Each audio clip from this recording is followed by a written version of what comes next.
स्वागत है आपका एक और नई वीडियो के अंदर। एंड आज है day 4 of the dropper series. And आज का दिन भी ऑलमोस्ट वेस्ट ही मान सकते हैं, पर एटलीस्ट आई ट्राइड समथिंग। पर मैं कल से और कंसिस्टेंट होने की कोशिश करने वाला हूँ। आई एम जस्ट कि प्रोक्रेस्टिनेटिंग, मैं सच में प्रोक्रेस्टिनेट कर रहा हूँ। बाकी आज हमने क्या क्या करा, जो मैंने ये लिखा था उसमें से मैं बता देता हूँ पहले मैंने क्या क्या कर लिया था। केमिकल बॉन्डिंग फिफ्थ लेक्चर बहुत जल्दी हो गया था, मतलब इट वाज इजी लाइक। बाकी रिवीजन करी थी पुरानी, उसकी स्टार्टिंग से बहुत बेस लेवल रिवीजन की, वो 42 से कम होता है वगैरह, केमिकल बॉन्ड फॉर्मेशन की कंडीशन वगैरह, आयनिक बॉन्ड कंडीशन ना। और आज हमने वो पढ़ा था लाइक कोऑर्डिनेट बॉन्ड बनाने का, और वो सब पढ़ा था कोऑर्डिनेट बॉन्ड और वो सब बनाने का पढ़ा था। लाइक कि उसके अंदर था कोऑर्डिनेट बॉन्ड कैसे बनता है, फिर उसके बाद लुईस से लुईस बेस, एंड बस उतने में ख़त्म हो गया था। थी शायद चीज़ें लाइक, अगर मैं देखूँ तो मैंने अभी दिमाग में तो यही सब रीजन जो है तो पीछे है। तो ये था लुईस से लुईस बेस वगैरह वगैरह थोड़ा बहुत लिख दिया था मैंने। बाकी कल शायद इसके एग्जांपल लिखने की जगह छोड़ है यहाँ पे, तो लिख दूँगा यहीं पे कहीं ना कहीं। बाकी मैथ्स में आज मैंने कुछ किया नहीं। आज शायद मैं अभी करूँ, स्ट्रेट लाइन्स करने वाला हूँ शायद से उसी से जो मैं कल दिखा रहा था। लाइक अगर देख स्ट्रेट लाइन कहाँ है यार, स्ट्रेट लाइन, हाँ ये प्रयास से, हाँ यही करने वाला हूँ। बाकी मैंने सोचा था कि थोड़ी क्वेश्चन प्रैक्टिस करेंगे लाइक अगर टाइम मिलेगा अलजेब्रा ट्रिग्नोमेट्री के। तो मैंने ये PDF ढूंढी थी कहीं ना कहीं से, तो पता नहीं रीड फ्लो की है, पता नहीं कहाँ की है ना। तो हम फंक्शन से शुरू करेंगे कल से। मैं इसके सारे के सारे जो इलस्ट्रेशन अगर मैं दिखाऊं, अगर यहीं से निकाल दूँगा, फिर यहाँ से जल्दी निकल जाएगा, मुझे अपने आप उस पेज तक खींच देगा। हाँ तो अगला पेज, इसमें कम से कम देखो कितनी मुझे सारी इलस्ट्रेशन लगानी है। ये सारी बस फंक्शन उस पर बेस्ड ही आते ज़्यादा इलस्ट्रेशन, मैं इसमें पढ़ने ही वाला 62 इलस्ट्रेशन इसमें। देन एक्सरसाइज है, मैं इस हफ्ते ये वाली इलस्ट्रेशन कंप्लीट करने, मतलब सारी इलस्ट्रेशंस प्लस ये एक्सरसाइज कंप्लीट करने की कोशिश करूँगा। दैन रेशोज़ के ऊपर भी इस पर काफ़ी सारी इलस्ट्रेशंस हैं लाइक भाई बहुत। अगर मैं ये सारे कर लूँगा तो मेरी कंसेप्चुअल अंडरस्टैंडिंग बढ़ जाएगी थोड़ी सी। इसमें आएगा पता नहीं कितने हैं भाई, वो देखना पड़ेगा भाई। इसमें तो काफ़ी सारे हैं, रेशो में काफ़ी सारे हैं, 100-200 तो ज़्यादा ही हैं। क्वेश्चन भी काफ़ी सारे हैं।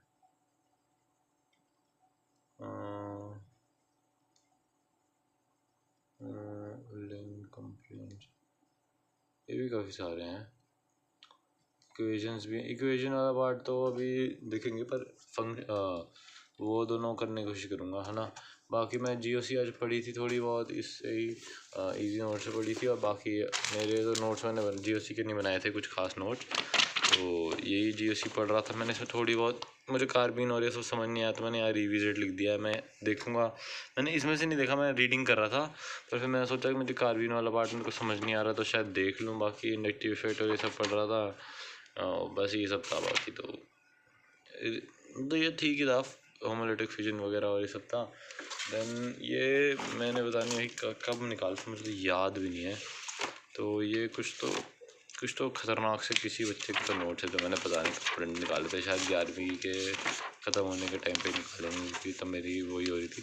और आर्य सर के नोट्स हैं, जिसने आर्य सर वगैरह की ट्रिक्स व्रिक्स लिखी हुए हैं, टी स्टॉल वगैरह वाली होती है, तो इनसे पढ़ देंगे। वरना देखेंगे अगर मुझे समझ, बुक से तो समझ आ ही जाएगा यार, इट्स प्रीटी ऑब्वियस। बीच में क्वेश्चंस भी दे रखे हैं, क्योंकि मैंने अभी तक करने हैं भाई प्रैक्टिस क्वेश्चंस, करे तो थे पर करने हैं वापस से। बहुत सारे हैं, काफ़ी सारे क्वेश्चन हैं इसमें भाई। हाँ लाइक 300 से 400 क्वेश्चन तो सिर्फ GOC के ही है, वो भी खुले पेटी पैक। देख 300 से ज़्यादा ही क्वेश्चन हैं इसमें, नहीं 300 नहीं, 200 समथिंग क्वेश्चन हैं। बाकी देखते हैं। एंड इसके बाद फिर इसमें तो क्या ही है, फिर अभी बैच शुरू होने में और टाइम है। और मुझे बस कोऑर्डिनेट ज्योमेट्री का पूछना था, वो भी मेरे को कल किसी ने बताया नहीं। फिर से बस मुझे देखना है कि मैं कोऑर्डिनेट ज्योमेट्री कैसे करूँ। एंड लाइक अभी मैं अपने बेस लेवल मैथ्स के चैप्टर अच्छे कर लूँ, या क्योंकि मुझे सबसे ज़्यादा ट्रिग्नो पे फोकस करना है जितने भी अभी तक स्टार्टिंग डेज है ना, ताकि मैं इतनी ट्रिग्नो कर लूँ कि मैं उसमें सफिशेंट बन जाऊँ। बाकी स्ट्रेट लाइन्स तो एक अलग ही डोमेन है, उसमें अलग ही चीज़ें आती है, तो वो भी देखनी है। बाकी हाँ, मैंने आज 1D का भी बोला था कि मैं 1D भी रिवाइज करूँगा, पर उसमें थोड़ी बहुत चीज़ें मुझे ऐड शायद करनी पड़ेगी, क्योंकि मैंने ना नोट्स में भी वो मुझे भाई बहुत क्लटर्ड है भाई मेरे 1D के नोट्स, तो मुझे समझ ही नहीं आता। और फिर मैंने 1D के नोट्स लिखे, मतलब पहले पढ़ा, फिर कुछ चीज़ें भूल जाता हूँ ना बीच में, तो फिर वो वापस लिख दी। इसमें कुछ भूलने लायक है नहीं, इसमें मैं टिप्स पे याद रखता हूँ। रेस्ट मोशन, देखो रेस्ट मोशन है, रेस्ट एंड मोशन है, वेलोसिटी डिस्प्लेसमेंट और velocity displacement, speed and distance, then उसके बाद एक्सेलरेशन, देन उसके बाद इक्वेशंस हैं, देन उसके बाद मोशन अंडर ग्रेविटी है, देन उसके इसके ग्राफ है, एंड बस ख़त्म। ये है बस, इसमें टिप्स पे रहते हैं, क्योंकि भाई ये तो सबसे बेस लेवल होता है। पर इसके अंदर भी ना एक ड्रॉप वाला क्वेश्चन था, वो मेरी शिफ्ट में आया था, और वो मैंने शायद गलत कर दिया था या छोड़ दिया था। मुझे बेस लेवल चीज़ों से भी डर लगने लग गया कि मतलब मैं कॉन्सेप्ट मुझे पता है, मैं लगा नहीं पा रहा हूँ, एप्लीकेशन में अप्लाई नहीं कर पा रहा हूँ। तो बस ये था। देन उसके बाद बचा क्या क्या क्या एंड हाँ, एट लास्ट मैं पूछना चाहूँगा कि मैं क्या करूँ, मैं स्ट्रेट लाइंस करूँ या फिर मैं क्वाड्रेटिक करूँ, क्योंकि मेरे को कन्फ्यूजन तो नहीं है। मुझे सबसे पहले ट्रिग्नो के क्वेश्चन लगाने हैं, ठीक है। उसके बीच बीच में अगर मेरे को टाइम मिला तो मैं लगा लूँगा क्वाड्रेटिक या फिर वो क्या कहते हैं straight line. But I will majorly focus on, अब मैं 3 चीज़ों पे फोकस करने वाला, ठीक है। फिज़िक्स में अपना जो बेस लेवल सारी चीज़ें हैं ना, काइनेमेटिक्स 2D तक, वो सारे कर लूँगा, क्योंकि मुझे लगता है कि फिज़िक्स में ऐसा कुछ है नहीं इंटीग्रेशन और डिफरेंशिएशन के अलावा बेस लेवल का, जो कि मेरे काम आने वाला है आगे। बाकी उसके अलावा कुछ नहीं है, लाइक एलिमेंट्स वगैरह लेकर इंटीग्रेट करना, हाँ वही सब है ना। उसके बाद तो डोमेन ही एकदम चेंज है, तो फिज़िक्स में इतना कुछ बेस लेवल है नहीं। केमिस्ट्री में है, लाइक तीनों पार्ट्स में है, केमिकल बॉन्डिंग, मोल कॉन्सेप्ट और GOC, ठीक है। तो ये केमिस्ट्री में है, क्योंकि इनके बिना हो नहीं पाएगी आगे, ठीक है। मैथ्स में ट्रिग्नोमेट्री और बेसिक मैथ्स लॉगरिथम वाला पार्ट है, वो भी मैं देखूँगा। बाकी अभी भी भाई मैं क्वेश्चन प्रैक्टिस नहीं कर रहा हूँ भाई, मुझे बहुत दुख हो रहा है। एंड बाकी क्या क्या रह गया, सब बोल दिया ना मैंने, तो बस यही है। बाकी अभी मैं शायद स्ट्रेट लाइन का ये लूँ, मुझे लगता नहीं है कि मैं कुछ कर पाऊँगा अगर मैं ऐसे से लेक्चर देखते रह गया। तो बस देखते हैं, मैं स्ट्रेट लाइन या फिर आशीष सर से ही कर लूँगा अगर मेरे को वो मिला कि मैं, क्योंकि आशीष सर पढ़ाएंगे, क्वेश्चन तो बहुत सारे देंगे ही घर के लिए, मैं वो भी कर लूँगा लाइक, है ना। तो बस मैं ये सोच रहा हूँ कि मैं आशीष सर से कर लूँ कोऑर्डिनेट ज्योमेट्री, मेरा तब तक थोड़ा बहुत हो भी जाएगा। बाकी ऐसा नहीं करूँगा कि पूरा ही मतलब कि मैं उस बैच शुरू होने के टाइम पे भी फिर मैं उसमें तो होमवर्क करने का मुझे टाइम नहीं मिलेगा। तो इसके लिए फिर मैं जब स्ट्रेट लाइन शुरू हो जाएगा, मतलब जब सर्च शुरू करा देंगे, तब मैं वापस से आशीष सर पे लग जाऊँगा उस पर, ठीक है। तो बस यही था। एंड आज की वीडियो में बहुत कम चीज़ें ही बोलूँगा, क्योंकि कुछ करा नहीं वैसे खास है ना। तो बस आज मैंने शायद इफेक्टिव 5 या 6 घंटे का पढ़ा हुआ, और मुझे अभी इसे बहुत बढ़ाना है भाई, क्योंकि कुछ भी नहीं है, ये कुछ भी नहीं है। बाकी क्वेश्चन प्रैक्टिस भी करनी है, ये हो गया। मैथ्स में तो मैंने इसमें पता नहीं पहले कर लिया, मैथ्स में तो मैंने क्वाड्रेटिक के लिए लिखना शुरू कर दिया था, ये मेरा हो जाएगा आई गेस अगर मैंने इसे करूँगा ना। लाइक मेरे को इनऑर्गेनिक करनी है, because inorganic is very base level thing to do.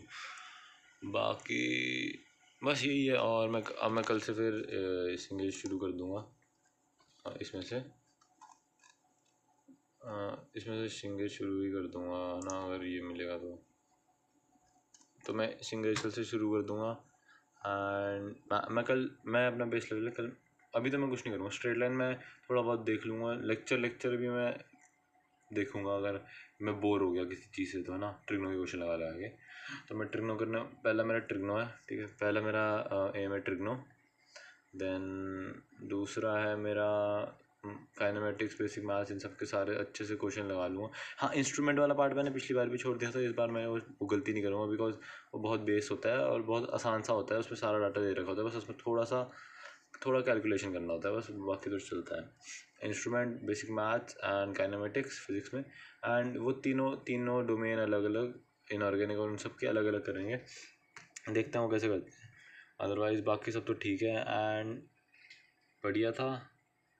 कल वापस आऊँगा, देखूँगा ये क्या हो गया। कल से और रिग्रेस पढ़ाई करूँगा, कल 7 से 8 घंटे निकालने की कोशिश करूँगा। आज भी मैंने 5 से 5.5 पड़ा, तो इतना कुछ इफेक्टिव लगा नहीं। कल मैं 7 से 8 घंटे निकालने की कोशिश करूँगा इफेक्टिवली। मतलब इफेक्टिव मतलब मैं ऐसा नहीं है कि मैं हवा में, मैं वैसे जब मैं बैठ रहा हूँ तो अब मैं फोकस करके पढ़ता हूँ, क्योंकि वरना मेरा टाइम वेस्ट हो जाता है ऐसे ही, और मैं फालतू की चीज़ें भी कर लेता हूँ उसकी वजह से। तो बस यही है, लगे रहो, मचाते रहो, एंड कुछ ना कुछ तो हो ही जाएगा। एटलीस्ट तुम्हें मेहनत करने की आदत हो जाएगी। तो मेहनत करते रहो, एंड रिज़ल्ट का मत सोचो, एंड बोर्ड के रिज़ल्ट का तो बिल्कुल मत सोचना, वो तो मैं भी नहीं सोच रहा हूँ। बढ़िया है। तो बेस्ट ऑफ लक आप आगे की प्रिपरेशन के लिए। मेरे को भी आप कह सकते हैं, एंड मेरे को बस वो कोऑर्डिनेट ज्योमेट्री का प्लीज़ कोई बता देना यार, प्लीज़ प्लीज़ कोई कोऑर्डिनेट ज्योमेट्री का बता दो कि वो कैसे करने हैं, तो स्टार्ट कैसे करना है ड्रॉप ईयर में। ठीक है, thank you so much for watching, bye.